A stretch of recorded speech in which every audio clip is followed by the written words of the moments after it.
엄마 정말 너무한 거 아니야? 김장의 사위 도움을 왜 받아? 왜 일을 시키냐고. 얼마 안 시켰어. 이서방 추울까봐 내가 부엌에서 하라고도 했는데 뭘. 왜 이렇게 사위를 못 부려먹어서 안달이야. 사위가 뭐 공짜로 생긴 엄마 머슴이라도 돼? 너는 말을 어떻게 그렇게 하니? 김장할 때 사위한테 도움 좀 받을 수도 있지. 부려먹긴 누가 부려먹었다고 그래? 어제 이서방도 그래. 엄마가 자기 너무 부려먹는 걸 아무렇지 않게 생각하는 것 같다고.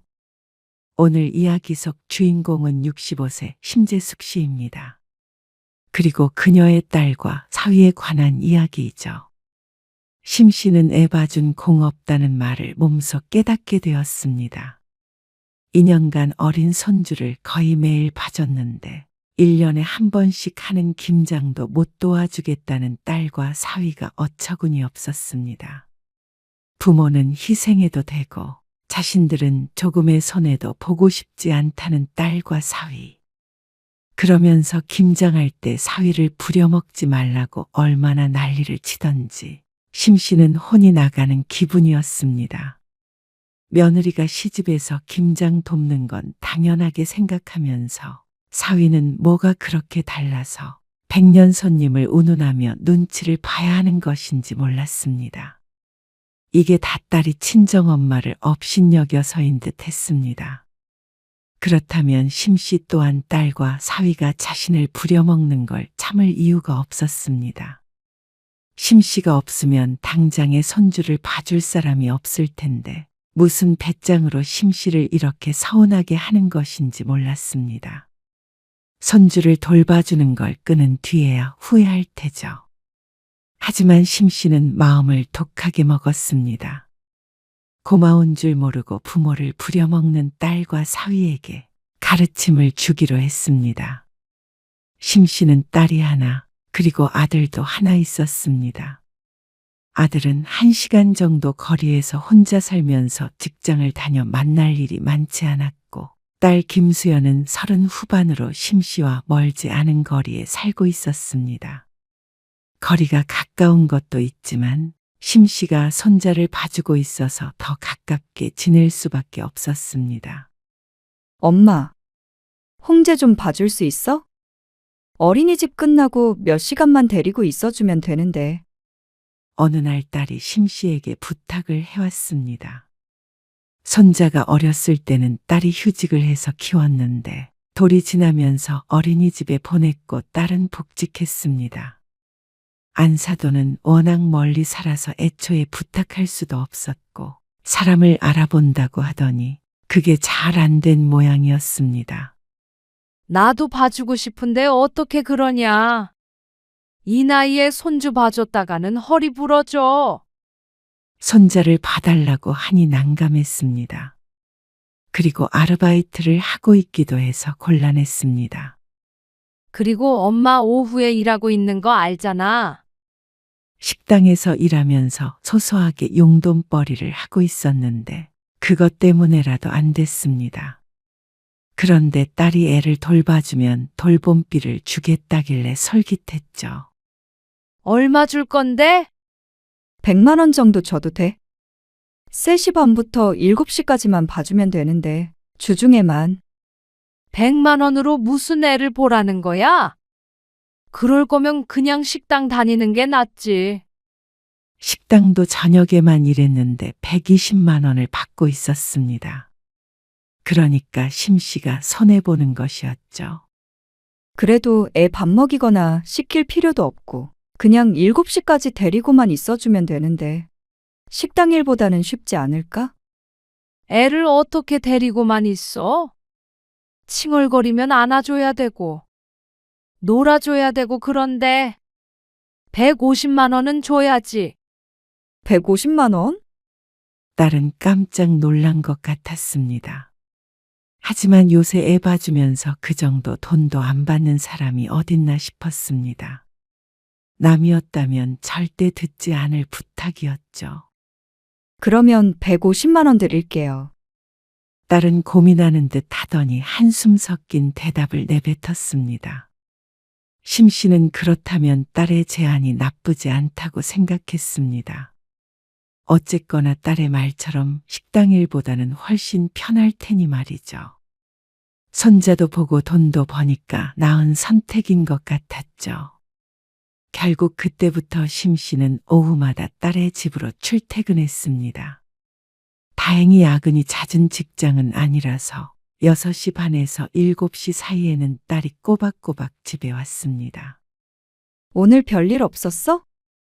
별일이 있을 게 뭐가 있어. 그냥 어린이집 다녀와서 거실에서 놀았지. 찬장에 있던 간식 꺼내서 줬고. 이서방 언제 와? 한 30분 정도면 오지 않을까? 그러면 이서방한테 태워달라고 해야겠다. 사위가 늦으면 버스 타고 집에 가곤 했는데 일찍 온다니 다행이었습니다. 몸이 힘든데 집까지 버스 타고 싶지 않았습니다. 사위가 태워주면 10분 안에 도착하니까 그 편이 나을 것 같았습니다.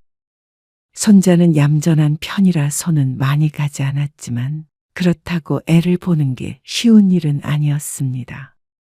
조금씩 걷게 되자 소파에 누워 있다가도 금방 가서 붙들어야 했으니 말이죠. 저녁 먹고 가요. 아니야. 요새 소화 안 돼서 집에서 그냥 누룽지 끓여 먹을 거야. 저녁에 종종 딸 집에서 밥을 먹고 가기도 했는데 오늘은 집에 빨리 가서 쉬고 싶었습니다. 딸의 말처럼 30분 정도 지나자 사위가 도착했습니다. 나 좀 집에 데려다 줘. 아, 네. 장모님, 사위는 가방을 두더니 다시 신발을 신었습니다. 사위의 차를 타고 도심을 살짝 벗어나자 한산한 동네가 나왔습니다. 심 씨는 마당에 있는 아담한 단독주택에 살고 있었습니다. 아, 이서방. 잠깐 들어와서 뭐 좀 해줘. 네. 사위가 차에서 내려서 심 씨를 따라 들어왔습니다. 이거 옷장 좀 옆으로 치워봐. 천장에서 물이 샌 것 같은데 주말에 사람 오기로 했거든. 근데 가구를 싹 치워놔야 한다네. 자기들이 그건 안 한대. 네. 잠시만요. 역시 사위가 가까이 사니까 좋긴 했습니다. 무거운 걸 옮길 때 부탁하면 되니까 따로 돈을 써서 사람을 부를 필요가 없었죠. 장모님, 이거 혼자서 옮기긴 힘들겠는데요. 그럼 어떡해? 내가 옮길 수도 없고. 그러자 사위가 한숨을 쉬면서 또다시 장롱과 씨름을 했습니다.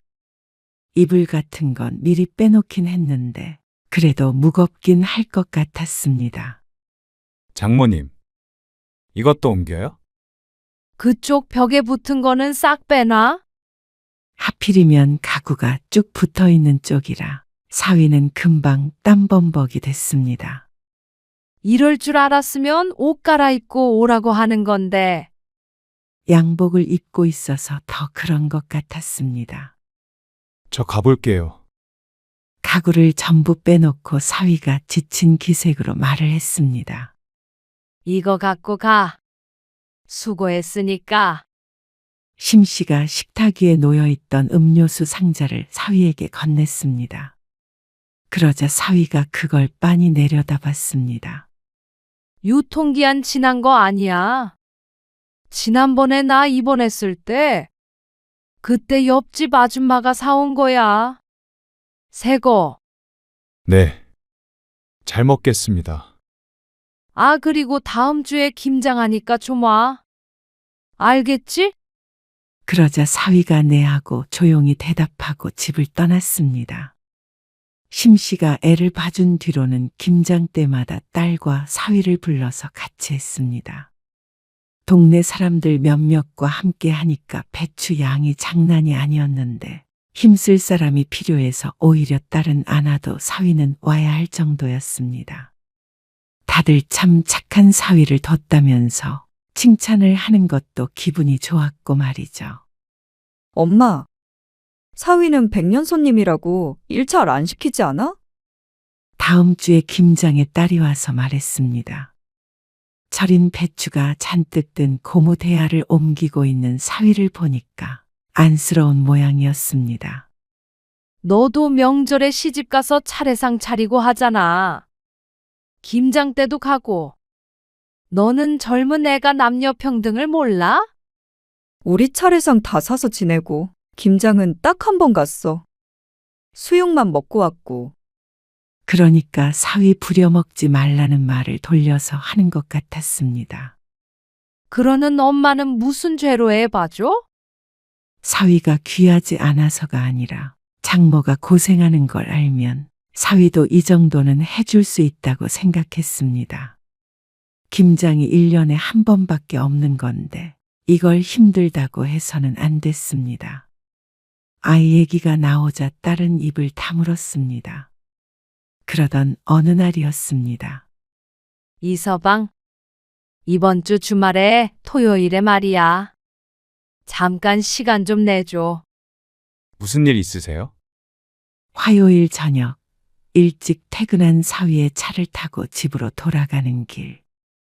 토요일에 모임 사람들이랑 같이 당일치기로 놀러 가거든. 그래서 이서방이 운전 좀 해주면 안 될까? 우리가 5명이라 버스를 빌리기도 인원이 너무 적고. 그렇다고 운전할 수 있는 사람도 없어서 말이야. 이서방 차도 크고 그러니까 이거 타고 돌아다니면 좋을 것 같아서. 아, 그러면 모셔다 드리기만 하면 되는 게 아니라. 그래. 같이 여행한다고 생각하면 좋지. 아, 네. 그러면 일찍 출발해야 되니까 6시까지 우리 집으로 와. 네. 순순히 대답한 사위는 심씨의 집 앞에 차를 세웠습니다. 심씨는 기분 좋게 집으로 들어갔습니다. 그런데 한 20분쯤 뒤에 딸에게서 전화가 왔습니다. 엄마, 주말에 홍재 아빠 운전시켜? 왜? 아니, 놀러 가는데 왜 사위를 운전기사로 만들어? 이서방도 주말에 좀 쉬게 둬. 딸의 말에 심씨는 조금 기분이 상했습니다. 주말마다 부르는 것도 아니고 심씨가 운전을 부탁한 건 처음이었습니다. 심씨도 그러고 싶어서 그런 것도 아니었습니다. 운전해 줄 사람이 없는데 어떡해? 다른 사람들은 자식 없어? 다 멀리 사니까 그렇지. 그러자 딸이 한숨을 쉬며 말했습니다. 그럼 그냥 토요일에 내가 갈게. 싫다, 얘. 운전 많이 해야 되는데 남자가 해야지. 불안해서 어떻게 맡기니? 너 면허도 늦게 땄잖아. 그렇다고 어떻게 종일 운전을 시켜? 가까이 가는 것도 아닌데 왜 물어보지도 않고 일정을 그렇게 잡았어? 이서방 주말에 일 없는 거 아는데 뭘. 그리고 그렇게 말하면 서운하거든? 2주 전에 너희 홍제 맡기고 놀러 갔다 왔어? 안 갔다 왔어? 그건 결혼기념일이라. 어쨌거나 너희는 그렇게 엄마 부려먹으면서 하루 시간 내주는 것도 싫어서 이렇게 전화까지 했니? 심씨가 서운한 것은 이것이었습니다. 자신들이 애를 맡기는 건 되고 왜 심씨가 자식에게 뭐 좀 부탁하려고 하면 싫은 티를 팍팍 내는 것이지 몰랐습니다. 됐어. 그러면 알아서 할 테니까 이서방은 오지 말고 푹 쉬라고 해. 심씨는 딸의 대답을 듣지 않고 그냥 전화를 끊어버렸습니다. 생각 같아서는 내일에도 봐주고 싶지가 않았습니다. 딸이 전화를 해도 받지 않았습니다. 그러고는 딸에게 메시지를 보냈습니다. 내일 홍제 못 봐주니까 그런 줄 알아. 그러자 전화에 불이 났습니다. 사실 안 봐줄 생각은 없었지만 그래도 딸이 괘씸해서 해본 말이었습니다. 심씨가 그 정도로 책임감이 없지는 않았습니다. 결국 사위가 전화를 걸어서 토요일에 나오겠다고 하고 사과를 하고 나서야 기분이 풀렸습니다. 사위는 괜찮다는데 왜 딸이 나서서 난리를 치는 것인지 몰랐습니다. 그러는 게 심 씨와 사위 사이에 전혀 도움이 안 되는 걸 모르는 것 같았습니다. 심 씨는 사위를 아들같이 생각했습니다. 진짜 아들은 멀리 있으니까 사위가 더 가깝게 느껴질 수밖에 없었죠. 왔어? 시간 잘 맞췄네. 주말 오전 6시. 사위가 퉁퉁 부은 얼굴로 차에서 내렸습니다. 아직 해가 완전히 뜨기 전이라 조금 어두웠습니다. 졸음운전하면 안 돼. 사위가 피곤해 보여서 한마디 했더니 눈을 비볐습니다. 다른 사람들도 태워서 가야 하니까 얼른 출발해. 둘둘씩 짝지어 다른 동네에 살았기 때문에 서둘러야 했습니다. 아이고, 이런 사위가 어딨어? 세상에, 다들 사위 칭찬을 하느라 바빴습니다. 심 씨는 그걸 흐뭇하게 쳐다보았죠. 여행은 재미있었습니다. 역시나 운전을 해주는 사람이 따로 있으니까 얼마나 편한지 몰랐습니다. 대중교통이나 택시를 이용할 필요도 없고 그때그때 원하는 곳에서 차를 세워서 사진도 찍으니까 좋았죠. 아이고, 종일 얻어타서 미안하네. 미안하긴. 우리 사위도 맛있는 거 얻어먹고 좋지 뭐. 여행지에서 밥도 모임비로 계산했습니다. 그럼 나는 이만 가볼게. 다음에 또 가. 그래. 어서 들어가. 사람들을 먼저 다 내려주자 저녁 8시에 가까워져가는 시간이었습니다. 이서방, 오늘 정말 고생했어. 심 씨가 사위의 어깨를 다정하게 두드리며 말했습니다. 그러고는 잊지 않고 봉투를 가방에서 꺼내서 사위에게 건넸습니다. 이거 오늘 수고해서 우리 모임비에서 따로 챙긴 거야. 아니에요. 장모님, 안 주셔도 돼요. 에이, 그래도 받아. 내가 뭐 공짜로 사위 부려먹는 그런 나쁜 장모야? 아니요, 감사합니다. 그래. 그걸로 들어가는 길에 맛있는 거 사서 들어가던지 해. 네, 오늘 그래도 재밌었지? 심 씨는 사위랑 같이 여행하는 기분도 나고 그래서 좋았습니다. 심 씨의 물음에 사위가 고개를 끄덕였습니다. 그래. 어서 들어가 봐. 수연이도 기다리겠네. 네. 그러면 쉬세요. 가보겠습니다. 심 씨는 웃으면서 손을 흔들었습니다. 종일 돌아다녔더니 참 고됐습니다. 그래서 집에 들어가자마자 씻고 잠이 들었습니다. 그런데 다음 날 아침 일찍 초인종 소리에 문을 여니까 문 밖에 딸이 아이를 안고 서 있었습니다. 어쩐 일이야? 너 또 애 맡기려고 그러는 거 아니지? 엄마 오늘은 힘들어서 못 봐줘. 어제 하도 돌아다녔더니 다리가 내 다리가 아닌 것 같다. 정말로 오늘은 무슨 이유가 됐건 간에 애를 봐줄 생각이 없었습니다. 그런데 딸은 그런 용건으로 온 것이 아닌 것 같았습니다. 어젯밤에 전화했는데 왜 안 받았어? 오자마자 바로 잠들었지. 엄마, 어제 이서방한테 봉투 준 거 있잖아. 봉투? 그래. 수고했다고 봉투 줬지. 근데 10만 원 넣은 거 맞아? 왜? 운전해줬으니까 당연히 줘야지. 모임비에서 뺏어준 거야. 어제 종일 운전시켜놓고 10만 원 주는 사람이 어딨어? 따지는 말에 심 씨는 조금 황당했습니다. 밥도 주고 그 정도면 적은 돈이라고 생각되지는 않았습니다. 20만 원은 너무 많은 것 같고 15만 원은 금액이 조금 이상한 것 같아서 모임 사람들과 상의해서 준 돈이었습니다. 기름값도 따로 안 줬잖아. 그런데 10만 원만 주면 어떡해? 심 씨가 눈을 동그랗게 떴습니다. 기름값이 얼마인지는 모르겠지만 생각해 보니까 그 부분은 생각하지 못하긴 한 것 같았습니다. 한 3만 원 더 주면 돼? 기름값 하라고. 그렇게 돌아다녔는데 기름값이 3만 원밖에 안 나왔겠어? 10만 원이면 기름값밖에 안 돼. 기름값이 무슨 그렇게 비싸? 딸의 말에 심 씨는 무척 황당했습니다. 그러면 얼마를 더 달라는 말인지 몰랐습니다. 그러면 10만 원 더 달란 소리야? 그러자 딸이 한숨을 쉬었습니다. 내가 지금 돈 달라고 찾아온 게 아니라 엄마 그렇게 사위 부려먹고 그러지 마.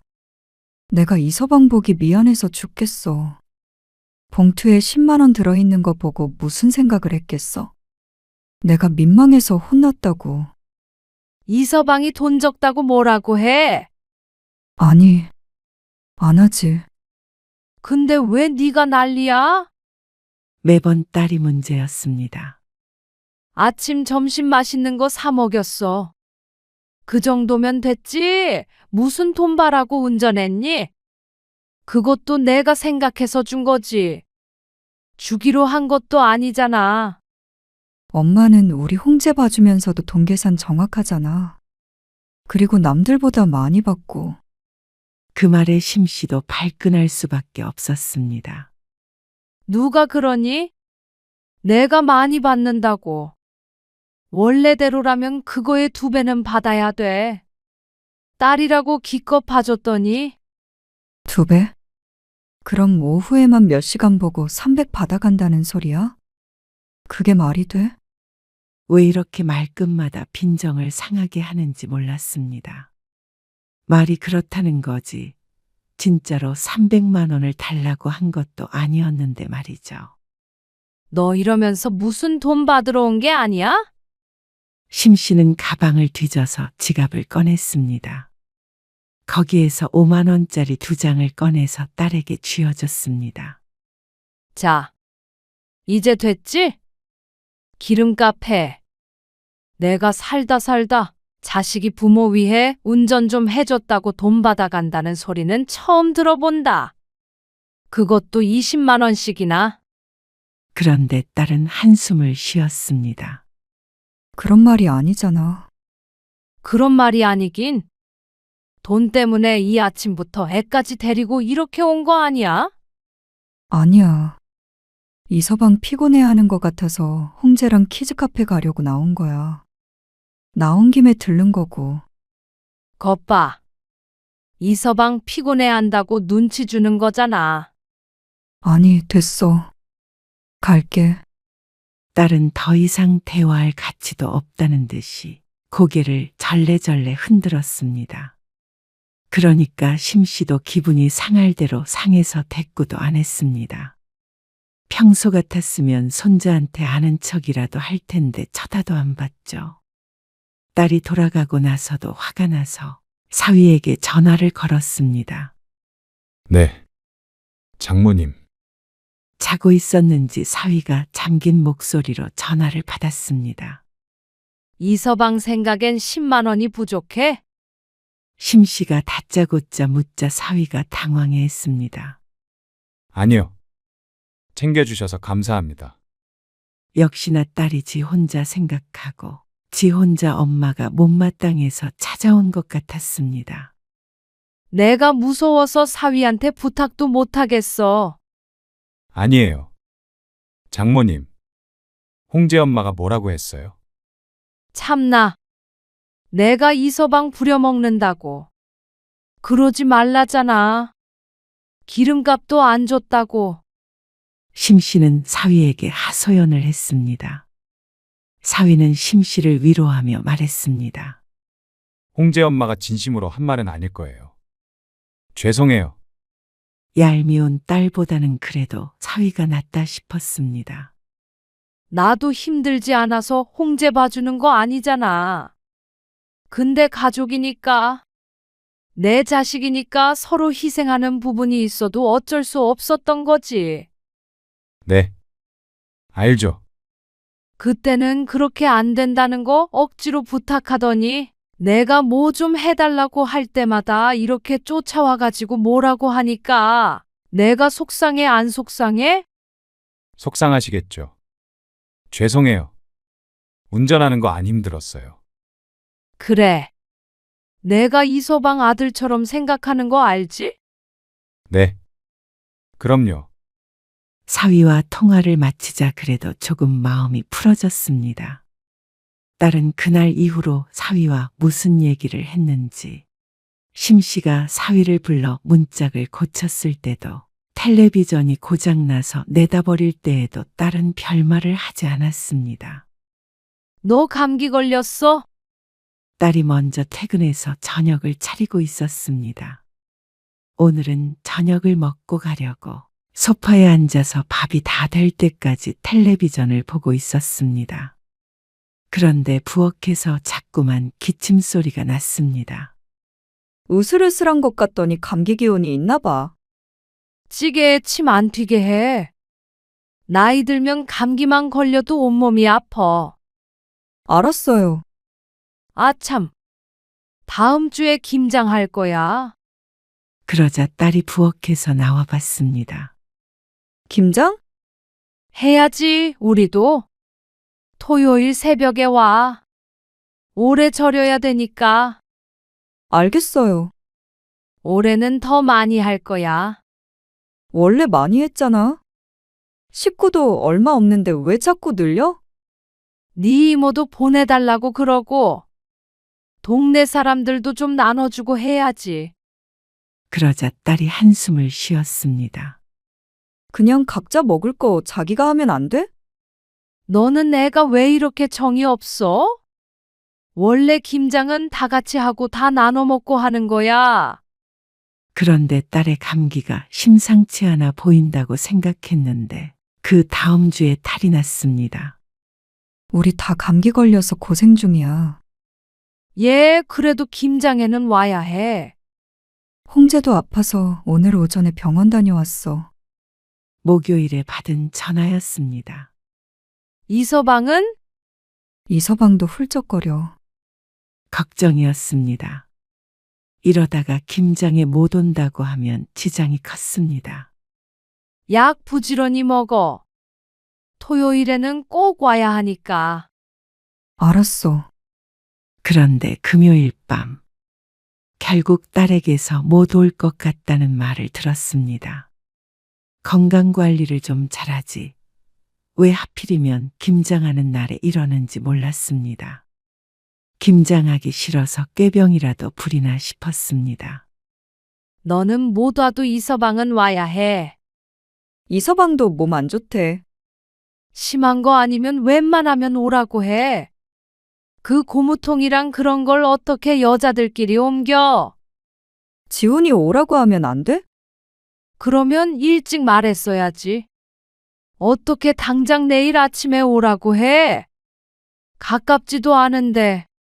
동네에 다른 아저씨들 없어. 옆집과 건너집 여자와 함께 김장을 하기로 했는데 옆집은 과부였고 건너집은 심씨가 더 힘이 좋을 정도로 남작이 비실비실했습니다. 결국 사위가 꼭 필요했습니다. 몇 포기 할 게 아니고 지난번보다도 50포기나 더 담글 예정이었으니 말이죠. 알았어. 딸이 작은 목소리로 중얼거렸습니다. 그리고 다음 날 아침 일찍 동이 트기도 전에 사위가 집으로 왔습니다. 옷 단단히 입고 해. 따뜻하게. 김장을 마당에서 할 것이기 때문에 심씨는 두꺼운 외투를 하나 꺼내서 사위에게 건넸습니다. 몸도 안 좋다고 하니까 걱정이 되었습니다. 일단 이것 좀 저쪽으로 옮겨봐. 배추를 절일 큰 통들이 몇 개가 있었습니다. 그걸 마당 가운데로 사위가 옮겼고 그 다음에는 배추가 담긴 통도 끌어다 놓았습니다. 아이고, 힘 좋네. 역시나 사위가 없었으면 큰일 날 뻔했습니다. 그러고 나서 배추를 손질하고 절이기 시작했습니다. 사위 허리 아프겠어. 괜찮습니다. 잠깐 앉았다가 해. 구부정한 자세로 소금을 뿌리고 배추를 옮기고 하니까 힘들 만도 했습니다. 심씨는 잠시 사위를 쉬게 했습니다. 그러다가 또 일을 시작했는데 심씨도 힘들었습니다. 그래도 사위는 젊어서 팔팔해 보였습니다. 감기에 걸렸다고 하더니 역시 젊음이 좋다고 생각했죠. 아이고, 고되다. 뚜껑을 덮어서 두자 배추 절이는 것은 끝이 났습니다. 이제는 기다려야 했습니다. 밥 먹고 하자. 심씨가 대충 밥을 준비했습니다. 생선 몇 마리 구워서 누룽지에다가 다 같이 후루룩 먹었죠. 양념할 재료 손질해야 하거든. 여기 앉아서 이것 좀 썰어. 이 정도 크기로. 심씨가 부엌 바닥에 도마를 두고 사위에게 말했습니다. 바깥에 추우니까 여기서 썰어. 심씨와 다른 여자들은 부엌이 좁아서 바깥에서 일을 했습니다. 사위만 따뜻한 데서 시키네. 그걸 보고 옆집 여자가 웃으며 말했습니다. 그럼 내 사위 내가 챙기지. 이서방 그거 하고 옆에 무 있잖아. 그거 채 썰어야 되거든. 채칼로 갈어. 부지런히 해야 돼. 엄청 많으니까. 네. 사위는 묵묵히 시키는 대로 했습니다. 김장하는 양이 워낙 많다 보니까 재료 손질하는 데만도 한참이 걸렸습니다.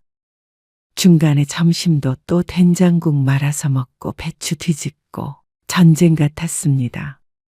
이서방 이리 좀 와서. 내가 그만하라고 할 때까지 이것 좀 부어. 큰 대야에 양념을 만들려고 하는데 워낙 양이 많다 보니까 여자들이 하기가 힘들었습니다. 액젓을 좀 더 넣을까? 그러자 사위가 끙 소리를 내었습니다. 힘들지? 사위의 어색한 미소가 돌아왔습니다. 이제 이것 좀 섞어봐. 이게 제일 힘들어. 여자들은 못해. 고무장갑을 주며 사위에게 말했습니다. 큰 대야에 가득 담긴 양념들을 보니까 사위는 질린 듯 했습니다. 허리를 굽히고 양손으로 양념을 섞기 시작한 사위가 힘든지 자꾸만 윽 소리를 냈습니다. 그러자 그게 재밌는지 여자들이 깔깔거리며 웃었죠. 온몸을 써야지. 온몸을. 네. 아이고, 몸 안 좋다는 사위가 힘들어 보여 안쓰러웠습니다. 하지만 만약 심씨가 했다가는 일주일 내내 알아 누울 것이었습니다.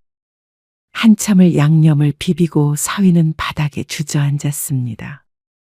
허리가 아픈지 오른손으로 허리를 짚고 있었죠. 찬물에 배추를 한 포기씩 헹궈 소쿠리에 받쳤습니다. 그것도 사위의 도움을 많이 받았습니다. 아이고, 이제 배추 헹궈야 돼. 그래도 남자 힘이 있으니까 금방 되네.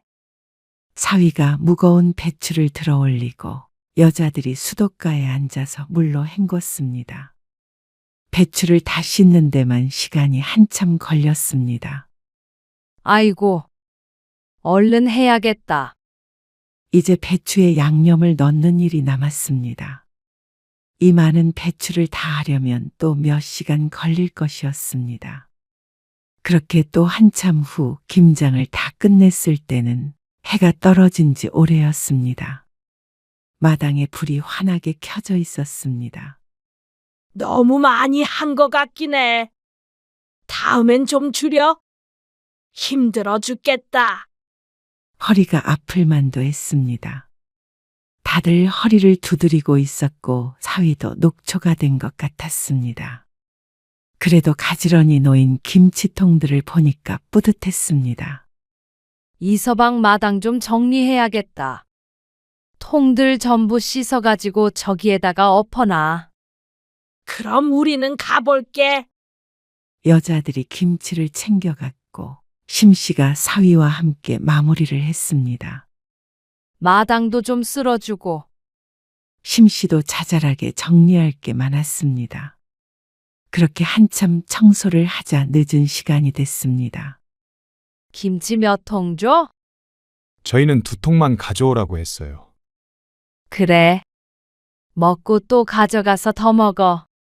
사위가 집으로 돌아가고 나서 생각해 보니까 저녁밥을 챙겨줄 걸 그랬나 싶어서 찜찜했습니다.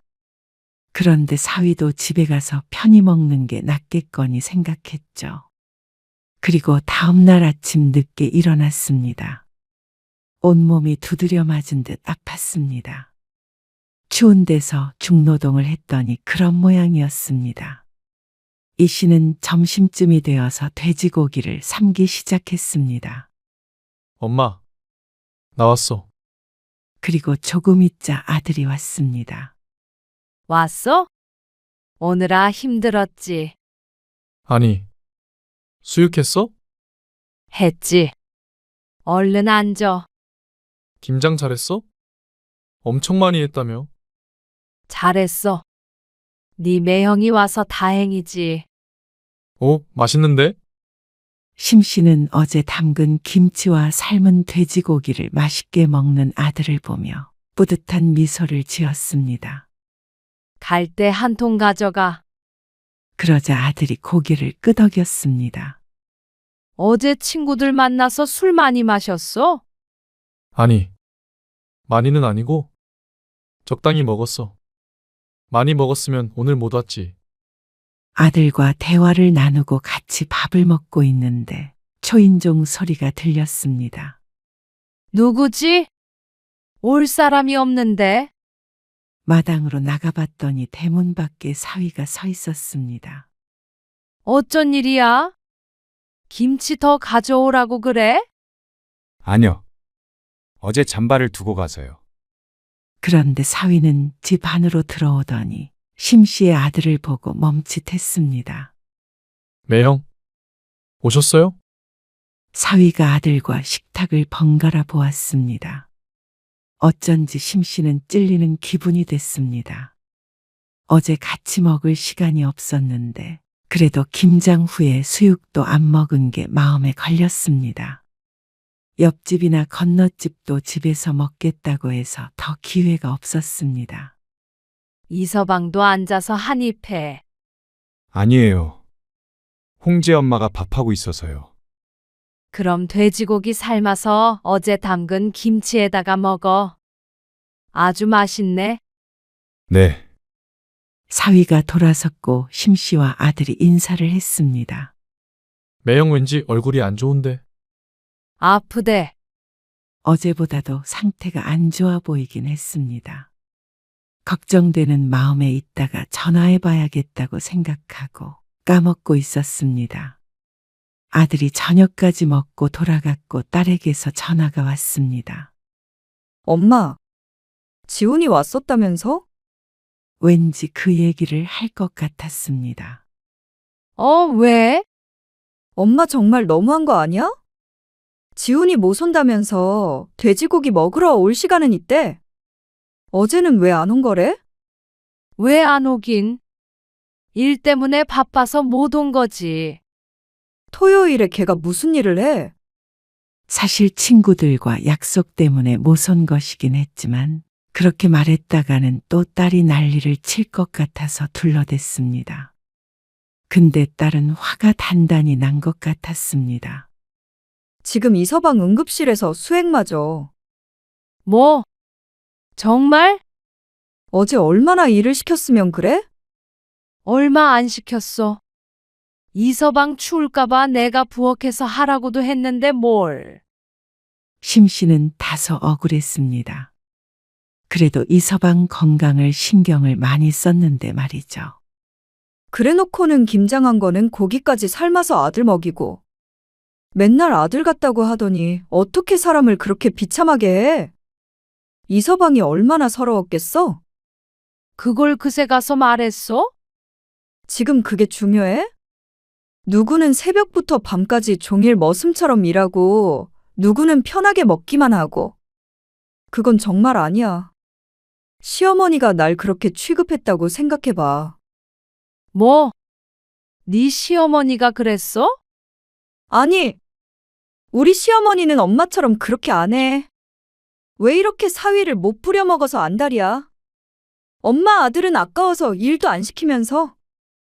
사위가 뭐 공짜로 생긴 엄마 머슴이라도 돼? 너는 말을 어떻게 그렇게 하니? 김장할 때 사위한테 도움 좀 받을 수도 있지. 부려먹긴 누가 부려먹었다고 그래? 어제 이서방도 그래. 엄마가 자기 너무 부려먹는 걸 아무렇지 않게 생각하는 것 같다고. 뭐? 사위가 그런 말을 한 것이 믿어지지가 않았습니다. 군말 없이 했으면서 뒤에서는 꼭 이렇게 일일이 일러바치나 싶었습니다. 그리고 부려먹는다는 말을 사위가 직접 한 것에 배신감을 느꼈습니다. 김치를 뭐 나 혼자 먹으려고 담갔어. 그렇다고 우리 주려고 한 것도 아니잖아. 우리 1년에 많이 먹어야 2통이야. 친척들까지 다 나눠주려고 담그는 걸 왜 사위를 시켜? 그래놓고 아들은 고생 안 시키려고 부르지도 않고. 다음 날에 고기 먹이고 김치도 싸줬지. 아들 같은 사위가 어디 있어? 엄마는 사위가 어렵지도 않아. 말문이 막혔습니다. 지금 아들 불러서 고기 좀 먹였다고 이렇게까지 말하는 것인지 어처구니가 없었습니다. 심씨가 자기들을 위해 해준 것들이 있는데 그런 것들은 전부 까먹어버리고 지들이 희생한 것만 생각하니까 할 말도 없었습니다. 그래. 이제 이서방 절대 김장에 안 부를게. 그리고 주말마다 불러서 뭐 옮겨라, 뭐 고쳐라. 그것도 하지 마. 동네 사람들한테 부탁하면 되잖아.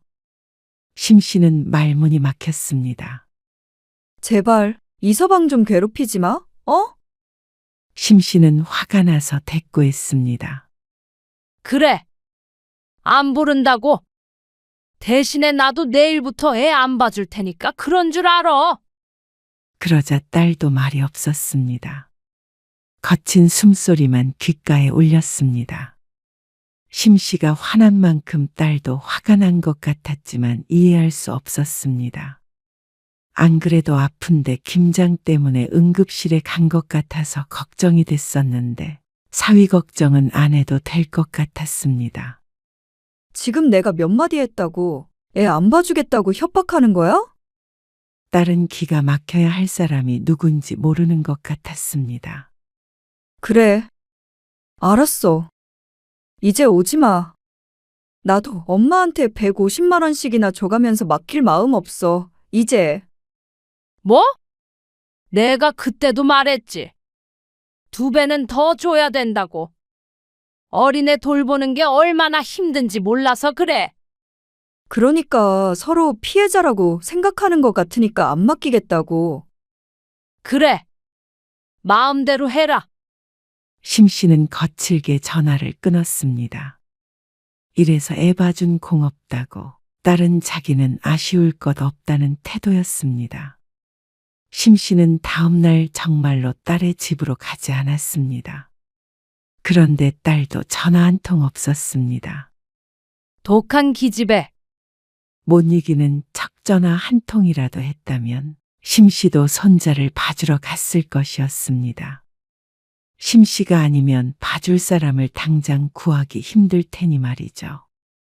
그런데 어떻게 해결했는지는 모르겠지만 이제 정말로 심씨에게 애를 안 맡길 모양이었습니다. 그날 이후로 심씨는 할 일이 없어졌습니다. 그리고 일주일 정도 지나자 조금 걱정되는 것도 있었습니다. 딸에게 받는 150만 원이 심씨의 생활비였는데 그게 당장 다음 달부터 끊긴다면 심씨도 다시 아르바이트를 찾아봐야 할 것 같았습니다. 젊을 때는 그래도 벌어야 노후에 덜 까먹으면서 살 수 있으니 말이죠. 그렇게 생각하니까 딸이 더 괘씸했습니다.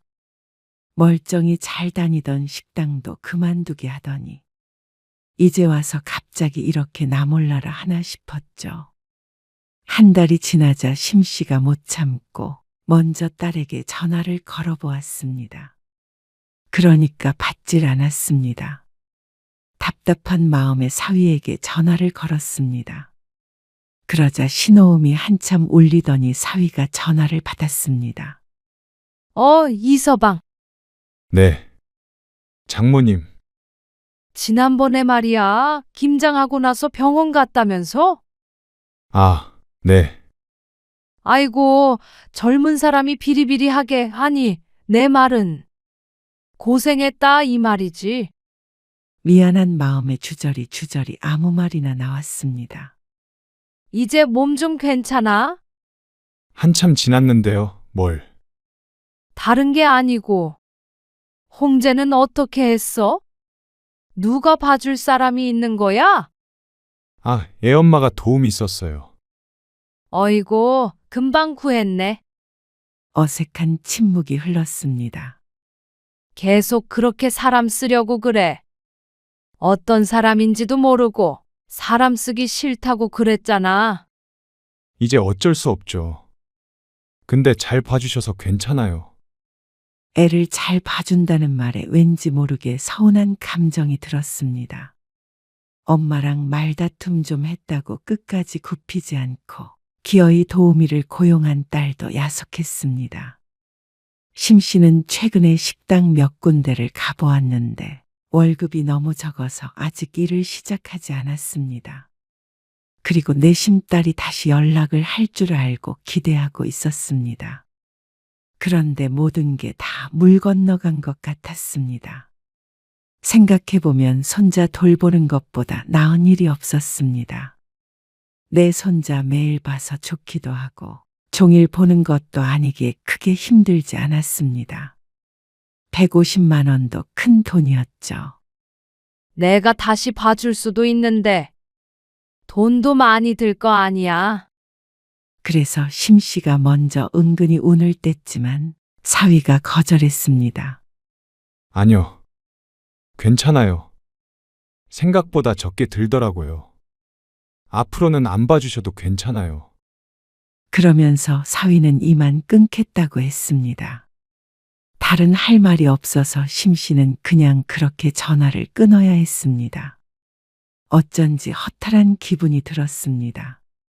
손자를 안 봐주겠다고 한 건 심 씨였는데 어째서 딸과 사위에게 쫓겨난 기분이 드는지 몰랐습니다. 그런데 그날 밤 딸에게서 연락이 왔습니다. 한 달 만에 전화를 다 했어. 심 씨가 불퉁하게 말하자 딸이 덤덤한 목소리로 대답했습니다. 우리 곧 이사가. 뭐? 어디로? 홍제 아빠 발령나서. 엄마 피해서 이사까지 가니? 심 씨가 발끈해서 말했습니다. 그러자 딸이 대꾸했습니다. 그런 건 아니고 정말로 발려나서 가는 거긴 한데. 좀 떨어져 사는 게 우리한테도 좋을 것 같아서 반가웠어. 뭐? 딸의 말에 심 씨는 충격을 받았습니다. 너 엄마가 그동안 홍제 키워준 거에 대한 고마움은 없는 거니? 고맙지. 맨날 고맙다고 했잖아. 150만 원 많은 줄 알면서도 그래서 준 거잖아. 내 월급 생각하면 정말 큰 돈이었어. 우리한테는 그래도 엄마 용돈 하라고 이서방이 흔쾌히 준 거야. 아니, 이런 말 이제는 소용없고. 엄마도 더 이상 손자 때문에 힘들어하지 말고 엄마 하고 싶은 거 하면서 지내시라고요. 심 씨는 2달 뒤에 이사한다는 딸의 말을 듣고 아무런 대답도 하지 못했습니다. 손자를 돌보기 힘들긴 했어도 딸과 가까이 살아서 좋은 점이 더 많았습니다. 주변 사람들도 다들 부러워했고 말이죠. 그런 딸이 떠나간다니까 마음 한구석에 큰 구멍이 뚫린 것 같았습니다. 하지만 그게 끝이었습니다. 이제는 멀어질 일만 남은 것이었습니다. 슬픈 한편 딸이 야속했습니다. 끝까지 심 씨에게 매정한 것 같았습니다. 사위 고생시킨 것은 미안하지만 그래도 잘해준 게 더 많다고 생각했습니다. 하지만 서로의 생각이 너무 다른 것이었죠. 그렇게 2달 뒤에 딸은 이사를 했습니다.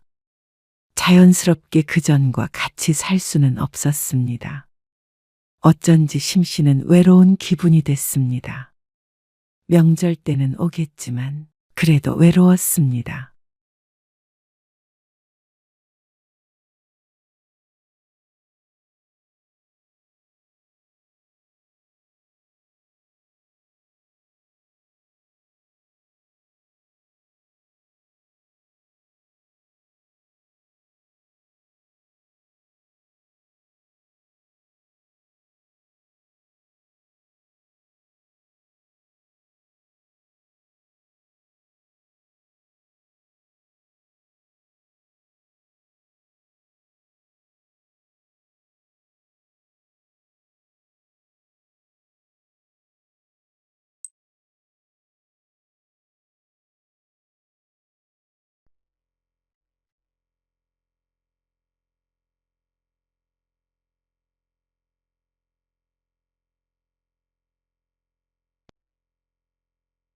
엄마, 나 용돈 좀 줘.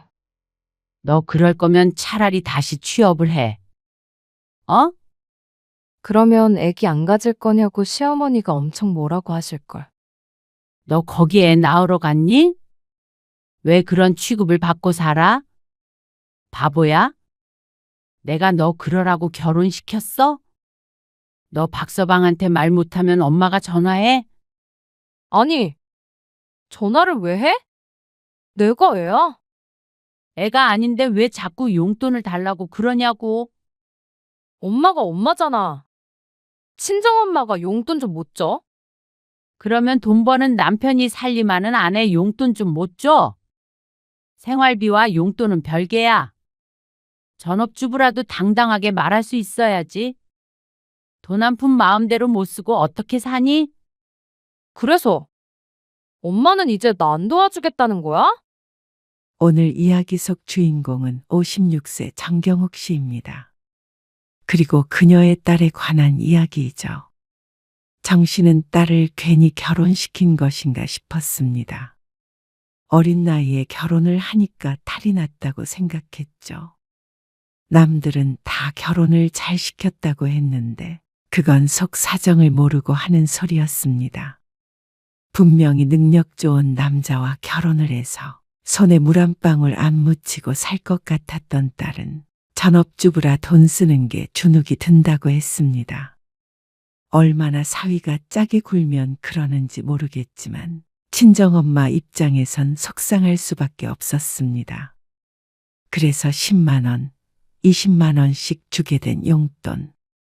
처음엔 가벼운 마음이었는데 지속적인 딸의 부탁에 정 씨도 괴로워졌습니다. 돈도 돈이지만 이렇게까지 집에서 대접도 못 받고 사나 싶은 마음에 매번 화가 났습니다. 그리고 결혼했으면 끝이지. 자꾸만 손을 벌리는 딸도 답답했고 말이죠. 그래서 딸의 사정이 어찌 됐건 간에 이제 더 이상 관여하지 않기로 했습니다. 지지고 볶는 것도 부부간의 일이었지.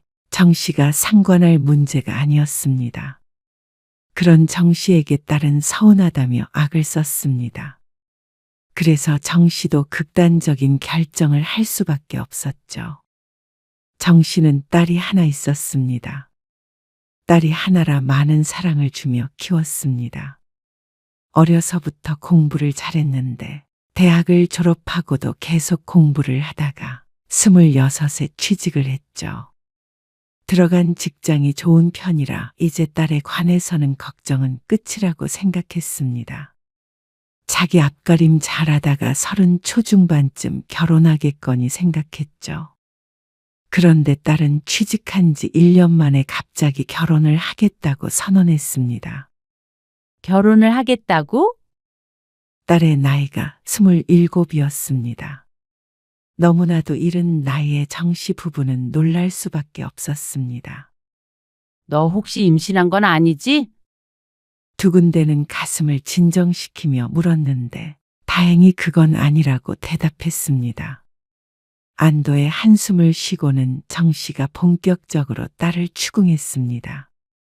그런데 갑자기 무슨 결혼을 하겠다고 그래? 남자친구 있다고 했잖아. 남자친구 있으면 다 결혼해? 그래. 수빈아, 천천히 생각해. 너는 10년은 더 있다가 결혼해도 돼. 요새 누가 20대 중반에 결혼을 해. 남편도 애가 타는지 조용히 딸을 설득하려고 했습니다. 하지만 딸은 뭐가 문제냐는 듯 아주 태평했습니다. 결혼하는데 나이가 뭐가 중요해? 어차피 할 거 조금 빨리 해서 안정적으로 살면 좋잖아. 지금 삶도 안정적이잖아. 그러면서 딸은 남자친구가 돈도 잘 벌고 부모님도 풍족하다고 했습니다. 본인도 큰 부자는 아니어도 부족함 없이 살고 있는데 왜 갑자기 안정 타령인지 몰랐습니다. 그런데 그런 정 씨에게 딸이 말했습니다. 영호 씨는 지금 35이란 말이야. 그러니까 그렇게 따지면 어린 나이도 아니야. 남자친구가 연상인 줄은 알았지만 이렇게까지 차이나는 줄은 모르고 있던 정씨 부부는 입을 쩍 벌렸습니다. 8살 차이야? 그러자 딸이 고개를 끄덕였습니다. 딸이 늘 아빠 같은 사람을 만나고 싶다고 그랬는데 정말로 그런 나이 많은 사람을 만날 줄은 몰랐는지 남편은 웃지도 울지도 못했습니다. 좀 더 생각해보고 결정해. 연애도 얼마 하지도 않았잖아. 1, 2년 더 만나보다가 그때도 결혼하고 싶으면 해. 안 늦어. 그러면 늦어. 왜? 남자가 도망이라도 간대? 남자친구가 너무 나이 들잖아? 너 스스로를 생각해야지. 왜 꼭 남자 쪽에 맞추려고 해? 답답한 듯 남편이 말려지만 소용없었습니다. 일단 데리고 올 테니까 만나봐. 역시나 외동딸을 이기진 못했습니다. 만나보지도 않고 무턱대고 반대만 할 수는 없는지라 정씨 부부는 보름쯤 뒤에 그 남자를 만나게 됐습니다. 안녕하세요. 첫인상은 나쁘지 않았습니다. 멀끔하게 잘생겼고 진중해 보였습니다. 그런데 대화를 나누며 마음에 들지 않는 점들이 보였습니다. 수빈아, 그건 아니야. 전혀 모르는구나. 어떤 주제로 대화를 나누고 있다가 딸이 한마디 하면 그걸 꼭 고쳐주려고 했습니다. 딸이 잘 모르고 한 말이긴 했지만 사실 그게 맞든 안 맞든 일단은 정씨의 딸이 아무것도 모른다는 듯한 취급이었습니다. 그러니까 딸이 민망한 표정을 지었습니다. 아, 몰랐네. 남자친구의 회사에 관한 이야기니까 잘 모를 수도 있었습니다. 정씨도 잘 모르니까 그냥 듣고만 있었는데 그걸 굳이 그렇게 콕 집어내야 했나 싶었습니다. 수빈이가 아직 어려서. 정씨가 말하자 끝까지 듣지도 않고 남자가 대답했습니다. 네. 제가 잘 가르치면 되죠. 그 말에 기분이 요상했습니다. 묘하게 기분 나쁜 말이었습니다. 그게 자신이 너무 딸을 과보호해서 그런 것인지 몰랐습니다. 하지만 남편도 마찬가지인지 미소 지은 입술이 삐뚤음했습니다. 엄마, 오늘따라 밥이 더 맛있다. 그래? 많이 먹어. 남편이 남자와 대화를 하길래 정씨도 딸과 몇 마디 주고받았는데 그때 갑자기 바람 빠지는 웃음소리가 들렸습니다. 그래서 쳐다보자 딸의 여자친구가 비웃음을 짓고 있었습니다. 근데 이 나이에 어머니한테 반말하는 건 좀 아니지 않나? 그러지 마. 남들이 욕해. 따지고 보면 틀린 말은 아니었습니다. 하지만 그 말을 굳이 정씨 부부가 듣는 앞에서 딸을 나무라듯이 했어야 했나 싶었습니다. 어릴 때부터 해오던 말투를 20대 중반이 되었다고 갑자기 고치는 자식이 과연 있을까 생각했습니다. 그런데 딸은 거기에다가 대고 볼멘 소리 한 번도 안 하고 노력할게라고 순순히 대답했죠. 남자의 원래 성격이 그런 것인지 아니면 나이 차이가 많이 나서 그런 것인지 모르겠지만 어쩐지 딸을 동등하게 보지 않는 것 같아서 마음에 걸렸습니다. 부모가 보는 앞에서도 이러는데 둘만 있을 때는 깔보지 않을까 싶기도 했고 말이죠. 엄마, 어떤 거 같아? 그런데 딸은 그런 정씨 부부의 마음도 모르고 남자친구가 돌아간 뒤에 초롱초롱하게 눈빛을 빛내며 물었습니다. 거기다가 대고 차마 별로였다고 말은 못하고 있는데 남편이 말했습니다. 영 아닌 것 같아. 널 왜 그렇게 무시하는 거야? 무시? 아니야. 영우 씨 그런 사람 아니야. 딸은 그저 해맑아 보였습니다. 이상하다고 느낀 건 정씨 부부뿐인 듯 했습니다. 나 결혼하고 싶어. 결혼하면 손에 물 한 방울 안 묻히게 해준대. 아이고, 그 말 듣고 결혼하는 애가 어디 있니? 정말 그렇게 할 수 있어. 영우 씨 능력도 있고 나는 몸만 가면 돼. 뭘 위해서 결혼을 하고 싶은지 몰랐습니다. 그래서 반대하고 싶었습니다. 나 진짜 행복하게 잘 살게. 엄마. 아니, 잘 살게요. 하지만 남자친구를 만나고 행복하다는 딸. 앞으로도 행복하게 살겠다는 딸의 말에 정씨 부부가 질 수밖에 없었습니다. 단편적인 모습만 보고 사람을 판단할 수 없었고 딸의 안목을 믿자 싶었습니다.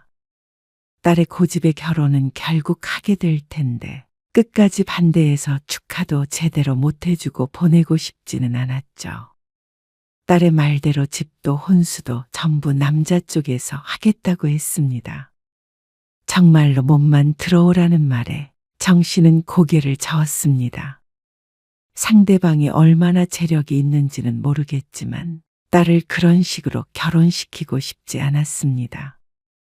괜한 자격지심이라고 한데도 할 말 없었습니다.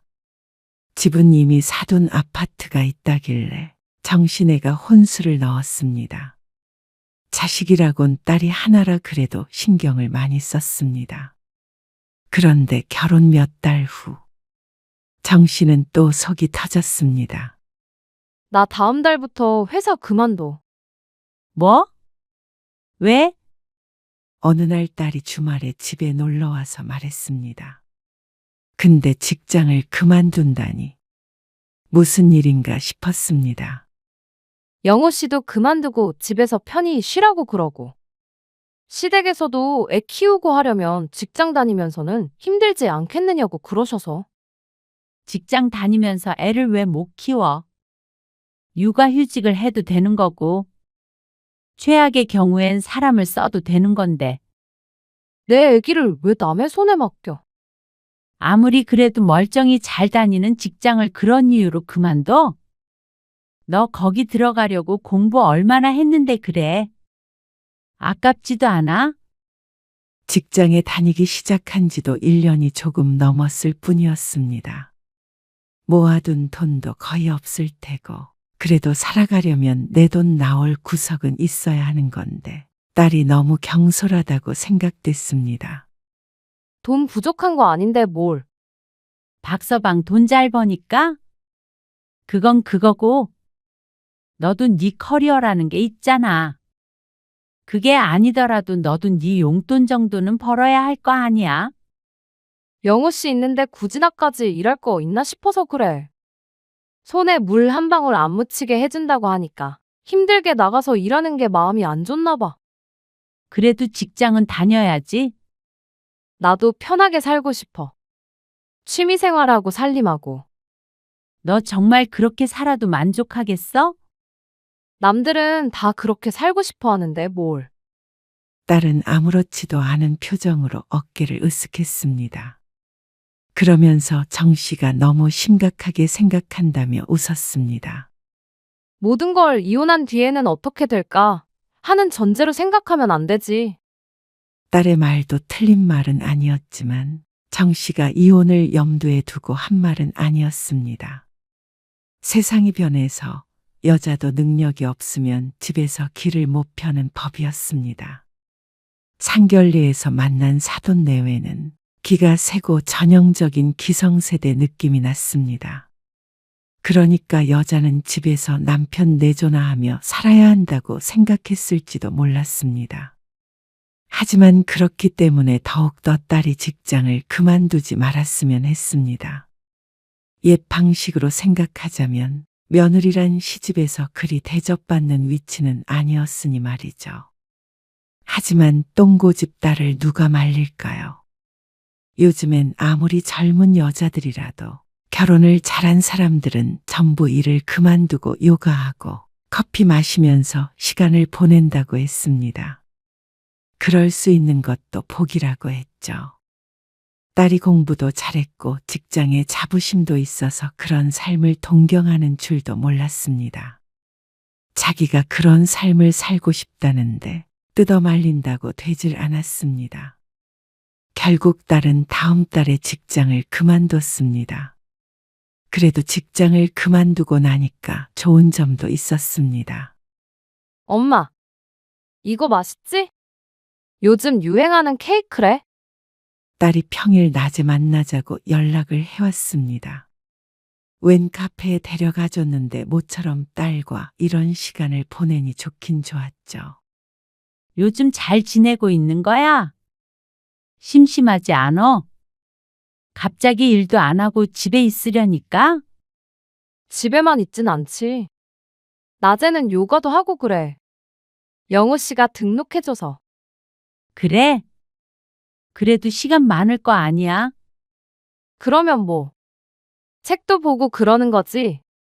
집에서 TV도 보고. 난 재밌어. 그렇다면 다행이었습니다. 사실 시간이 지나고 보니까 돈이 있다면 굳이 힘들게 일하는 삶보다 여유롭게 사는 게 더 좋을 수도 있었습니다.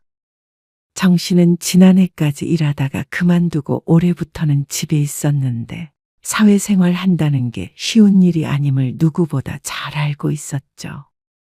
앞으로 자주 만나면 되겠다. 두 백수가 이렇게 만나서 맛있는 거 먹고 돌아다닐 생각에 눈을 마주치고 웃었습니다. 친구들, 자식들 얘기를 들어보면 다들 바빠서 1년에 얼굴 몇 번 볼까 말까라고 한던데 어쩌면 딸이 결혼을 잘했구나 싶기도 했죠. 그런데 딸과의 만남은 자주 성사가 되지 않았습니다. 처음 반년 정도는 만나서 밥도 먹고 영화도 보고 했는데 어느 순간부턴가 딸은 바빠졌습니다. 전화를 해보면 보통 시집에 가 있다고 했습니다. 남편도 없이 너 혼자 거기 가 있는 거야? 부르시니까 왔지. 왜? 김장하러. 김장은 알겠는데 그러면 적어도 주말에 남편과 함께 가야지 뭐 한다고 혼자 가 있는지 몰랐습니다. 부른다고 안 갈 수도 없을 텐데 왜 며느리만 부르는지 사돈이 이해가 안 됐죠. 집에서 노는 사람이 와야지. 그렇다고 영호 씨도 같이 하라고 할 순 없잖아. 일하느라 힘든데. 아이고, 김장이 얼마나 중노동인데. 정 씨는 시어머니가 돌아가시고 김장을 하지 않았지만 젊었을 적에는 만삭 때까지도 김장에 불려가서 100포기씩 담갔습니다. 딸이 해보지도 않은 일로 고생할 생각에 걱정이 되었습니다. 편들어줄 남편도 없으면 아무래도 시집이라는 게 불편할 수밖에 없는데 말이죠. 시집에서 받은 게 많으니까 이 정도는 감수해야지. 뭐? 나도 가고 싶어서 가는 거 아니야? 엄마까지 뭐라고 그러지 마. 스트레스 받아. 가면 또 애기 언제 생기냐고 그러실 거고. 한숨 쉬며 하는 딸의 말에 기분이 상하는 건 어쩔 수 없었습니다. 받은 게 많아서 평일이든 주말이든 상관없이 자꾸만 불려다니나 싶었습니다. 그럴 거면 평범하게 반반 결혼하고 직장도 다니고 시집에 끌려다니지 않으면 될 일인데. 하지만 그렇게 생각하면 한도 끝도 없었습니다. 그래서 딸에게 더는 말하지 않았습니다. 딸과는 가끔씩 만나긴 했습니다.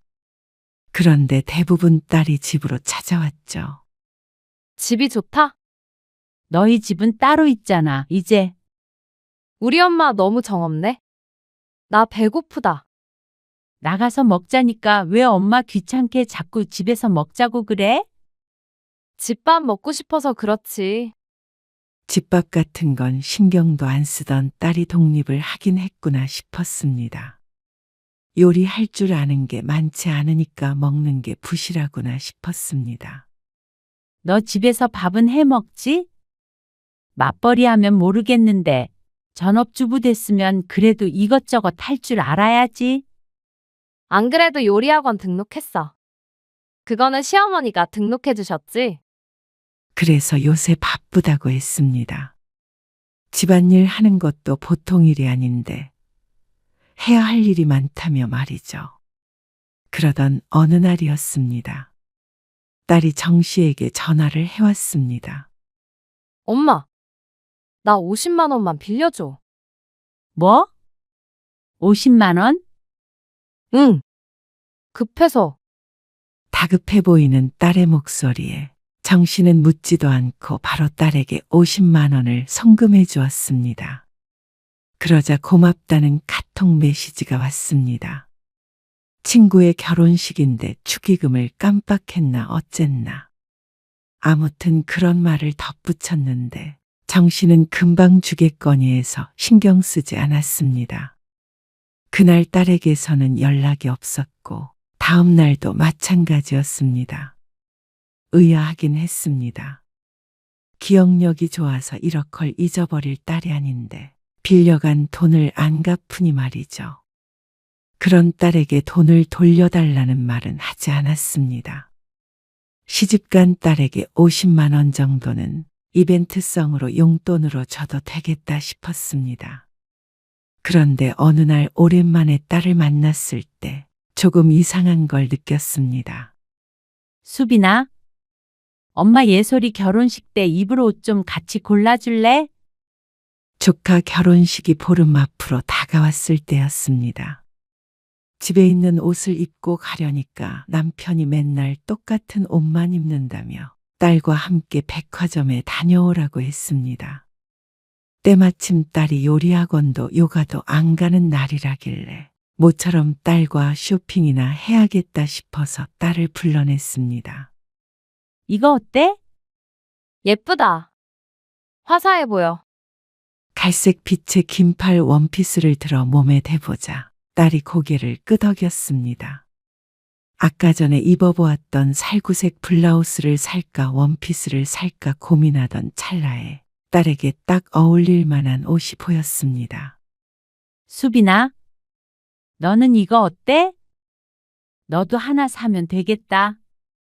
어차피 딸도 결혼식에 갈 예정이었으니까 나온 김에 딸 것도 사면 되겠다 싶었습니다.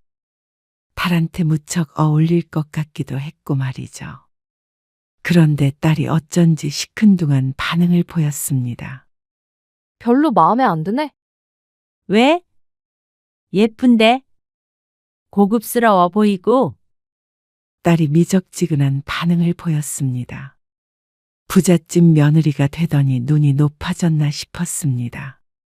이거 싼 거 아니야? 가격표를 보니까 다른 옷들보다도 가격대가 있었습니다. 아니야. 나는 오늘 옷 안 살래. 엄마 거만 사. 이상했습니다. 결혼하기 전에는 같이 쇼핑을 하면 서로의 것을 골라주곤 했는데 딸이 아무것도 안 사겠다고 한 것은 처음이었습니다. 정 씨의 옷을 고를 때 제잘제잘 말이 많은 걸 보면 무슨 일이 있었던 것 같지는 않은데 말이죠. 엄마 마음에는 쏙 드는데 엄마가 사주면 살 거지? 정 씨가 장난스럽게 묻자 딸도 웃으면서 고개를 끄덕였습니다. 사주면 당연히 사지. 공짠데. 그럼 엄마가 사줄게. 이거 입고 와. 결혼식에. 그러자 딸이 무척 좋아했습니다. 마음에 안 든다더니 그건 아니었던 모양이었습니다. 밥을 먹은 것도 정 씨가 계산했습니다. 딸 성격에 원피스를 받았으면 밥값은 먼저 계산하겠다고 나섰을 텐데 결혼하더니 조금 달라졌습니다. 그런데 헤어질 때쯤 딸이 정 씨에게 말했습니다. 엄마. 오랜만에 딸내미가 쇼핑 시중 들었는데 용돈 없나? 용돈. 너 옷 사줬잖아. 그런 거 말고 용돈. 애교스럽게 말하는 딸이었지만 정 씨는 얘가 왜 이러나 싶었습니다. 부잣집 며느리가 된 후로 어쩐지 더 쪼잔해진 것 같기도 했습니다. 어머, 얘가 돈독이 올랐나? 그러면서 정 씨는 지갑을 열었습니다. 원피스는 선물이고 그래도 하루를 내어줬으니까 기분 좋게 주자 싶었습니다. 굳이 용돈을 달라는 데에는 이유가 있을 것 같기도 했습니다. 마침 5만 원짜리가 있어서 내 장을 꺼내서 주자 딸이 기뻐했습니다. 다음엔 네가 싸. 돈도 많은 게 돈 없는 엄마를 벗겨 먹으려고 그래? 그러자 딸이 미소 짓고 대답은 하지 않았죠. 그날도 어딘가 모르게 이상하다고 생각은 했지만 그 이후에 종종 더 만나게 되면서 정 씨는 고개를 갸웃거리게 되었습니다. 만날 때마다 느끼는 것이었지만 딸이 좀처럼 지갑을 여는 법이 없었습니다. 결혼하고 여유롭게 살다 보면 더 흥청망청 쓰게 될 텐데 어째 반대가 된 것 같았습니다. 여유롭게 살고 싶다더니 왜 갑자기 허리띠를 졸라매는 것인지 몰랐습니다. 엄마, 나 용돈 좀. 그리고 용돈 달라는 말을 몇 번이나 들었습니다. 만났을 때 할 때도 있었고 전화로 한 적도 있었습니다. 학생 때도 잘 안 하던 말을 결혼한 뒤에 하니까 의아할 수밖에 없었습니다. 용돈 쓰라고 장난처럼 10만 원, 20만 원 주던 게 쌓이니까 금액이 상당했습니다. 은행 앱을 확인해 보던 정 씨는 깜짝 놀랐죠.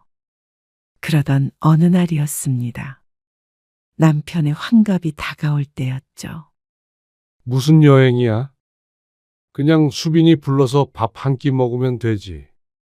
아니, 누가 사람들 다 초대해서 잔치라도 하자 그래요? 그냥 우리 둘이 소소하게 기념으로 여행 한번 가자 그러는 거지. 당신 지난번에 안 사둔 생일 때문에 그러는 건 아니지? 남편이 눈을 가늘게 뜨고 쳐다보았습니다. 몇 달 전에 안사돈의 생일이었는데 딸에게 듣기론 해외여행을 보내줬다고 들었습니다. 물론 그런 걸 바라고 있는 건 아니었지만 그래도 환갑이고 딸이 결혼하고 처음 돌아오는 생일이니까 딸과 사위가 뭐라도 챙겨주지 않을까 싶었습니다. 사위가 돈을 잘 벌어서가 아니라 환갑이면 그 정도 기대는 해도 된다고 생각했습니다. 해외여행 말고 제주도 정도도 좋을 것 같지 않아? 남편이 못 말린다는 듯 고개를 저었지만 얼굴에 웃음이 있었습니다. 남편도 싫지 않은 눈치였습니다. 그런데 환갑이 일주일 전으로 다가왔는데도 딸이 아무런 연락이 없었습니다. 사실 여행을 가려거든 아무리 제주도라도 일주일 전에는 예약을 해야 할 텐데 말이죠. 이마저도 늦긴 한 것 같지만 그래도 그때까진 일말의 기대감이 있었습니다. 너 설마 아빠 환갑 까먹은 건 아니지? 에이, 설마 내가 아빠 환갑을 까먹겠어? 그런데 왜 아무 말도 안 해? 엄마 좀 서운해지려고 하는데. 에이, 바빴어. 아빠 환갑 때 우리끼리 외식할까? 맛있는 데서. 그런데 딸의 말에 다소 맥이 빠졌습니다. 제주도 여행이 아니라면 근처 어디로 가야 하나, 티켓이 필요 없는 곳이 어딜까 생각하고 있던 차였는데 말이죠. 하지만 정 씨는 딸에게 여행 얘기를 꺼내진 않았습니다. 괜히 혼자만 기대하고 있었던 것이 창피하기도 했고, 밥 먹자는 딸한테 여행 보내달라고 하는 것도 부담스러울 것 같아서였습니다. 혹시나 잘난 사위 만나서 괜히 장모가 욕심 부린다고 흉을 볼 수도 있었고 말이죠. 그냥 보내줬다면 갔겠지만 굳이 요구하진 않았습니다. 알았어. 그러면 넷이 같이 밥 먹자. 애초에 남편도 그렇게 하길 원했었기 때문에 여행은 그냥 남편 시간 될 때 둘이 따로 가자 싶었습니다. 그런데 환갑 전날이 되었을 때 딸에게서 전화가 왔습니다. 엄마, 영호 씨는 내일 같이 못 갈 것 같아. 왜? 바쁘대? 응. 바쁜 일 있다고 그러네. 아무리 바쁜 일이라도 미리 약속이 돼 있던 장인어른 환갑에도 모서나 싶긴 했습니다. 섭섭한 건 당연했습니다. 하지만 오죽하면 모서겠나 하는 생각이 들기도 했습니다. 알았어. 어쩔 수 없지. 그리고 다음날 정 씨는 어느 횟집에서 딸과 만났습니다. 오늘 내가 쏠게. 호기롭게 외치는 딸을 보고 정 씨 부부는 웃었습니다. 메뉴를 보니까 남편이 좋아하는 회 종류도 있었고 정 씨가 좋아하는 초밥들도 다양했습니다. 엄마랑 아빠는 이거랑 이거. 그리고 이것도 시킬까? 그래도 남편의 환갑을 기념하려고 만난 건데 푸짐하게 시켜서 먹어야겠다 생각했습니다. 그런데 딸이 대꾸했습니다. 너무 많지 않나? 셋이 이게 많어? 회는 엄청 조금씩 나올걸? 일단 이거랑 이거. 2개만 시킨 다음에 더 시키자. 딸은 초밥 한 접시와 회 작은 접시 하나를 가리켰습니다. 셋이 먹기에는 적어 보였습니다. 그래. 먹고 더 시키면 되지. 처음부터 막 시키면 맛없잖아. 알았어요. 남편도 말리니까 정씨는 고개를 끄덕였습니다.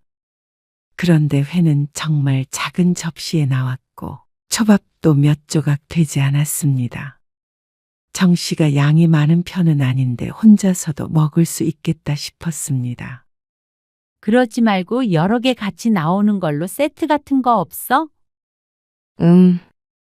딸이 고민하는 듯 메뉴판을 보았습니다.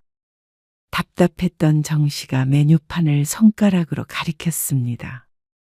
이게 대표 메뉴라는데. 이거 먹자. 비싸네. 딸의 중얼거림에 정씨가 눈을 크게 떴습니다. 설마 돈이 아까워서 그렇게 고민한 건가 싶었습니다. 가격이 나가는 식당이긴 했지만 그렇다고 TV에 나올 법한 그런 고급 횟집은 아니었습니다. 그리고 환갑이니까 조금 비싸더라도 부족함 없이 먹는 게 맞다고 생각했습니다. 너는 가만 보면 시집 가고 나서 더 좀 뭐랄까? 쫌생이가 된 것 같아. 그 말의 자세한 사정을 모르는 남편은 크게 웃었습니다. 그런데 딸은 아빠를 따라서 크게 웃진 못했습니다. 그 표정이 자꾸만 눈에 밟혔습니다. 평소 같았으면 아빠 환갑인데 돈 쓰기 그렇게 아깝느냐며 농담이라도 건넸겠지만 정씨는 그러지 않았습니다. 그저 마음속으로 섭섭해했습니다. 비교하고 싶지는 않지만 지난번에 안 사도는 환갑도 아니고 그냥 생일이었는데도 해외여행을 보내줬다더니 대접이 왜 이렇게 차이가 나나 싶었습니다. 이것도 시집에서 받은 게 많아서 그런 것인지, 그러면 혼수만 해줬다는 이유로 정씨 부부는 딸 부부에게 늘 이렇게 차별적인 대우를 받아야 하는 것인지 조금 억울한 기분이 들었습니다.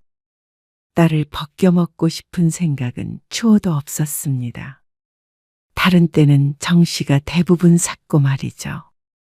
그런데 환갑에만큼은 좀 안 그러면 안 되나 싶었습니다.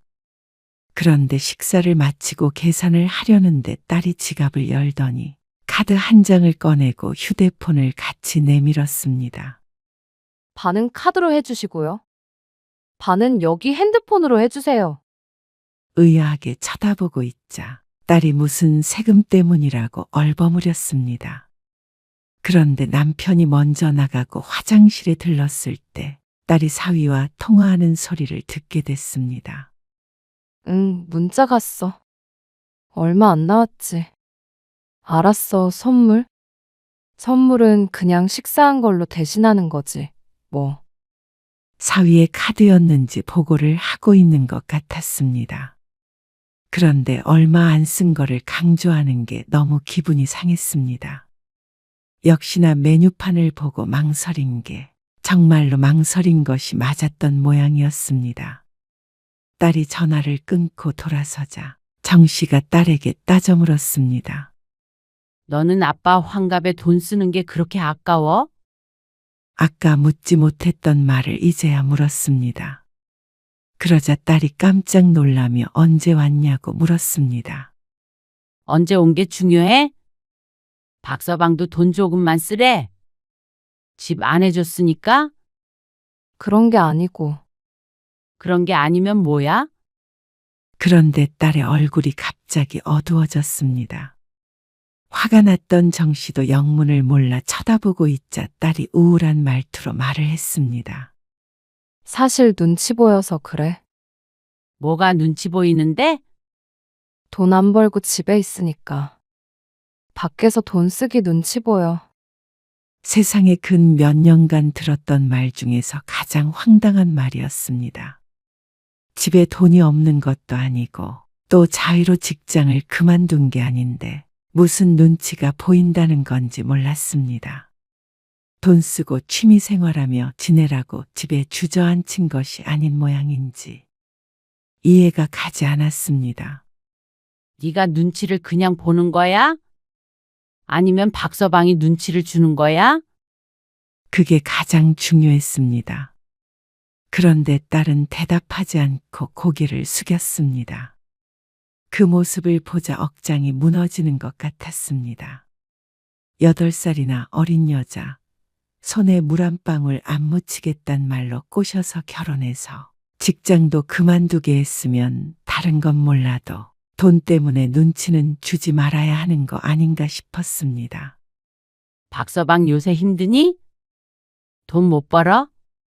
그건 아니고 자꾸 아껴 쓰라고 그러고 카드로만 생활비를 주니까. 뭐? 현금을 하나도 안 줘? 현금으로 쓰려면 어디다 쓰는지 일일이 말하고 타서 써야 해. 그리고 시어머님도. 시어머니도 뭐? 남편이 힘들게 번 돈 허투루 쓰지 말라고 자꾸 그러시니까. 내가 주눅 들지. 기가 막힌 말이었습니다. 남자든 여자든 누가 돈 관리를 하던지 상관은 없지만 적어도 생활비 타 쓰는 사람이 돈 때문에 주눅들다는 말을 하게끔 만들면 안 되는 것이었습니다. 시어머니까지 나서서 그런 말을 했다고 하니까 어처구니가 없을 수밖에 없었습니다. 그러니까 여태 딸의 행동들이 이해가 갔습니다. 자꾸만 용돈을 달라고 하기에 돈도 많은 애가 왜 이러나 싶었지만 이유가 있었습니다. 나도 개인적으로 돈 쓸 때가 있잖아. 친구 결혼식이나 개인적인 거 살 때도 그렇고. 그럴 때마다 자꾸 뭐라고 하니까. 내가 모아둔 돈이라도 있어야지.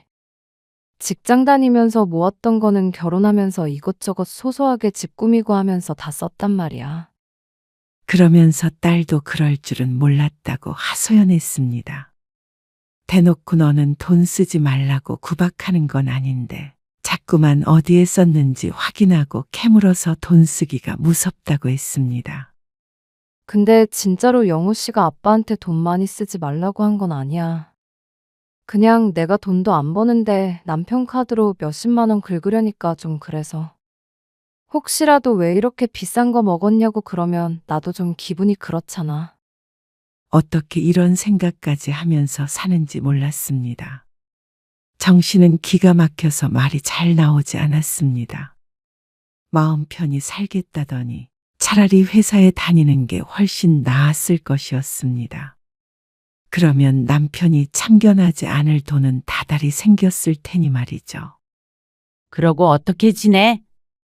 왜 눈치를 보는 거야? 돈 안 벌어온다고 주부가 하는 일이 없어? 그냥 돈 얘기 몇 번 들으니까 내가 주눅 들어서 그런 거지 뭐. 그러니까 왜 주눅이 드냐고. 당당히 말해. 남편 눈치 보여서 식당에서 결제하는 것까지 보고하고 눈치 보기 싫다고 해. 영우 씨가 보고하라고 한 거 아니야. 그렇게 하게끔 행동을 한 거잖아. 어쨌거나 정씨가 화를 내자 딸이 당황해하며 달랬습니다. 하지만 정말 분이 안 풀렸습니다. 왜 그렇게 사람을 치사스럽게 만드는 것인지 몰랐습니다. 엄마가 일단 100만 원 보내줄게. 우선 그거 넣었어.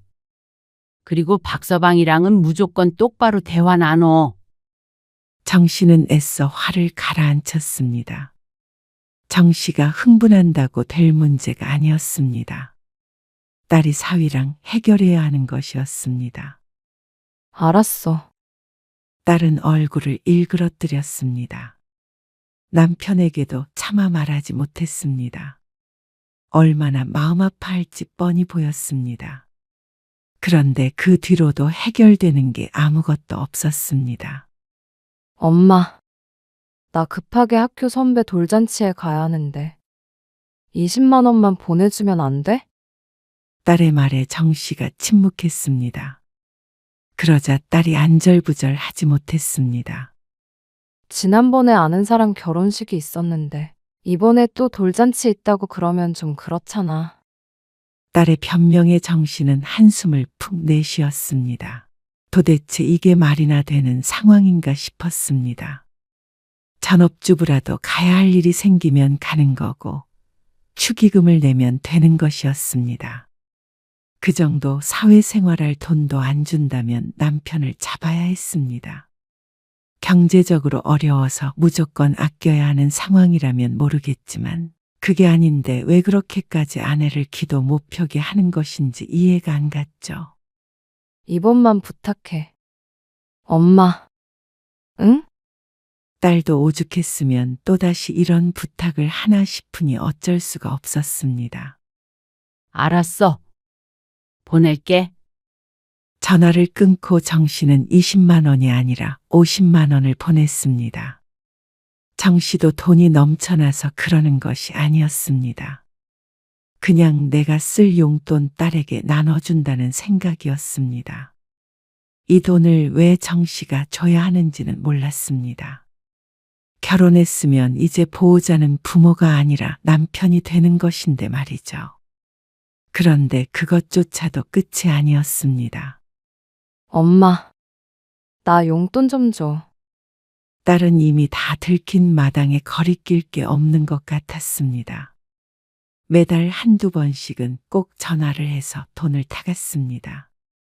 시집간 딸을 아직까지도 키우고 있는 것 같은 기분이었습니다. 너 그럴 거면 차라리 다시 취업을 해. 어?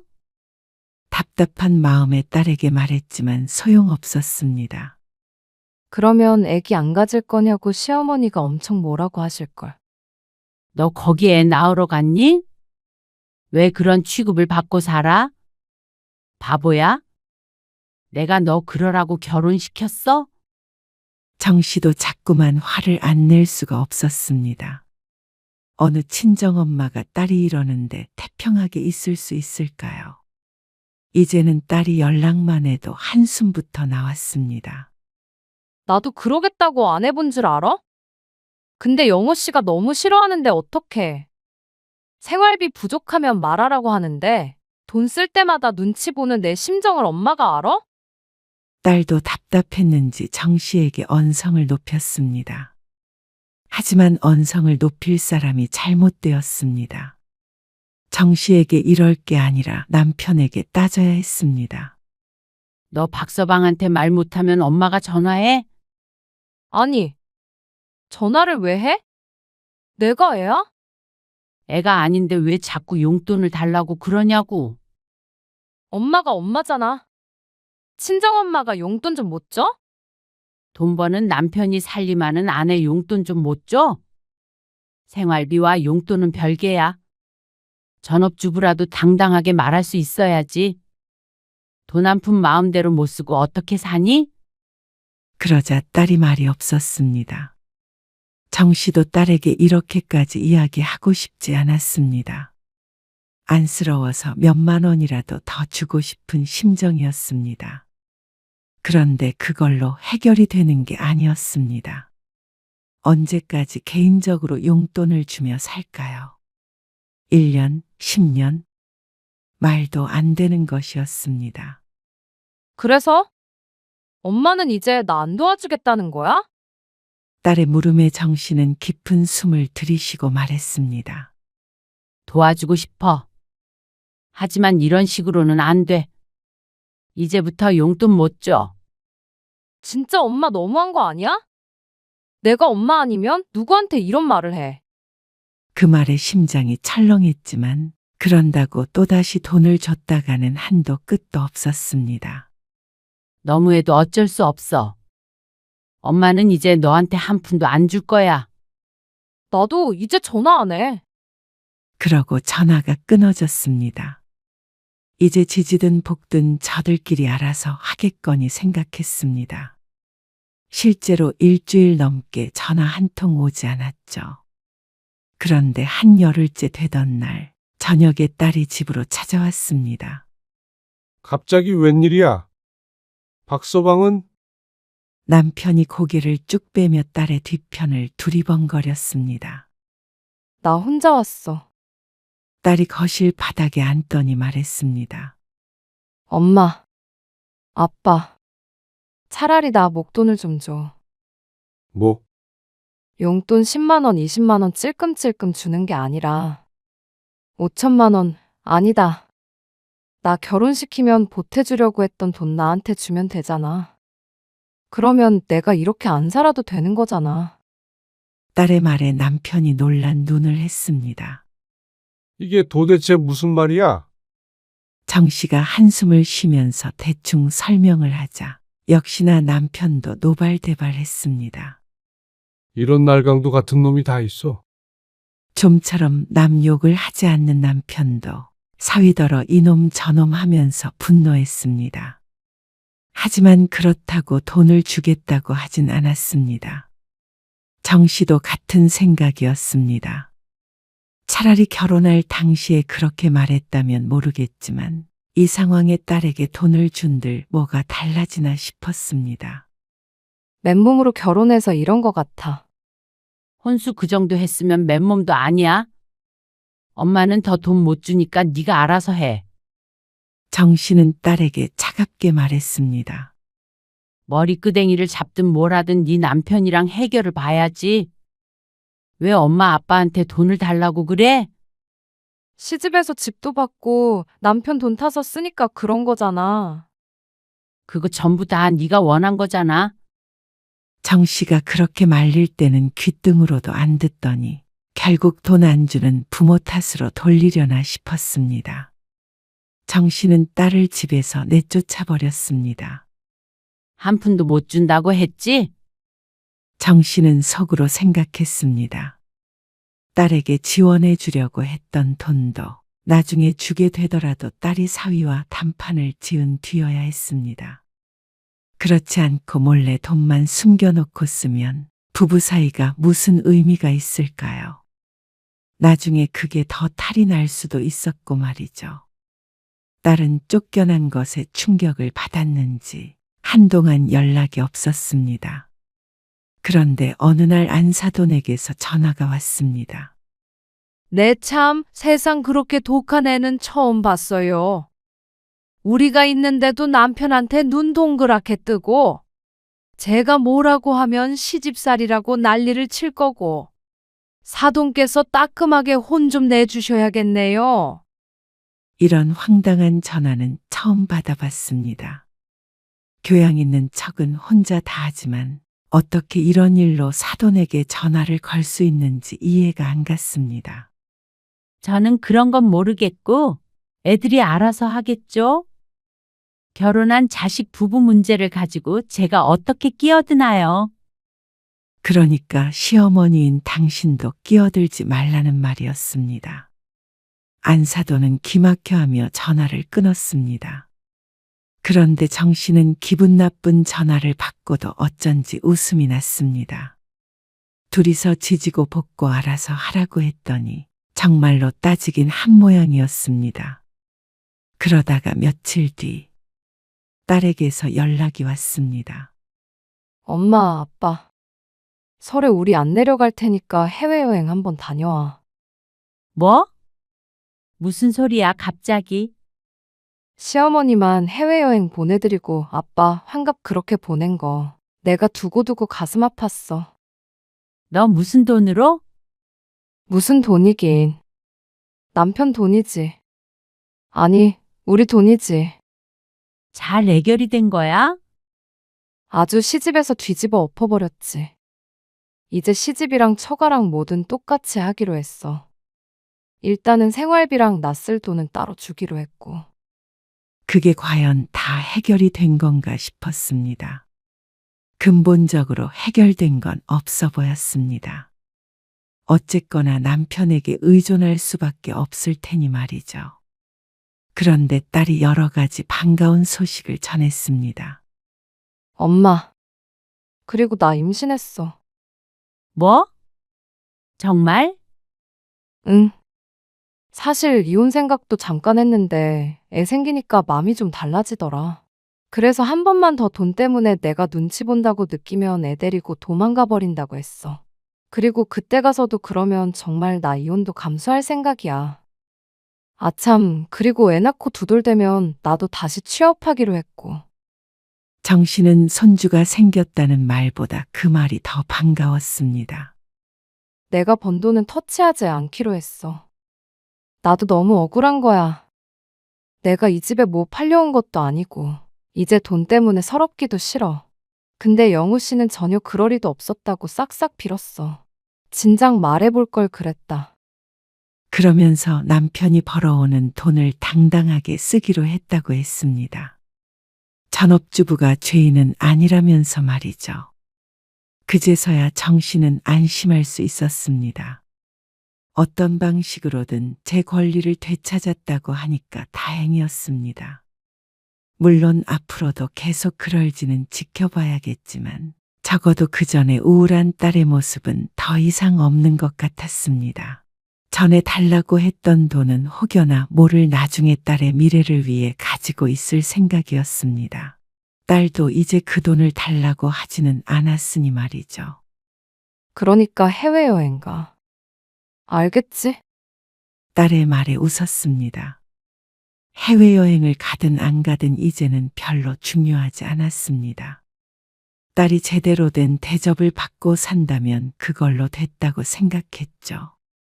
무엇보다 딸이 스스로 목소리를 낼 수 있게 된 것이 가장 다행이라고 생각하며 정 씨는 비로소 마음의 짐을 내려놓을 수 있었습니다.